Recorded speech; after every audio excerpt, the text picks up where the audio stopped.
পাবনা শহরের বিখ্যাত পুরনো বাড়ির যে একটা তকমা, তার মধ্যেই রামগোপাল চাকি বাড়ি অন্যতম। কিংবদন্তি নায়িকা সুচিত্রা সেনের বাড়ির পাশে এই চাকি বাড়ি। যেটুকু শোনা যায় 1850 বা তার কাছাকাছি সময় চলন বিলের 1/3 এবং তার আশেপাশের জমি নিয়ে এক জমিদারি ছিল। তাদের বলা হতো লেঠেল জমিদার। হারাধন চাকি ছিলেন এই জমিদারির তৎকালীন মালিক। তার পুত্র রামগোপাল চাকি, যার নামে এই বাড়িটি অবস্থিত, তিনি বেশ মেধাবী ছিলেন।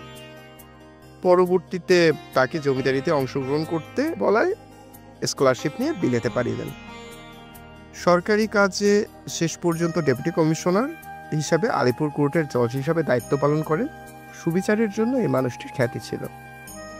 তবে পাবনার এই বাড়ির প্রতিষ্ঠাতা কিন্তু রামগোপাল চাকি নিজেই। অদ্ভুত বিষয় হলো গিয়ে, তিনি এই বাড়ির প্রতিষ্ঠাতা হলেও তিনি এই বাড়ি দেখে যেতে পারেননি। 1900 সালে মৃত্যুর 2 বছর পরে এই বাড়িতে গৃহপ্রবেশ হয়েছিল এবং 1950 সাল নাগাদ বাড়িটা ফাঁকা হয়ে যায়।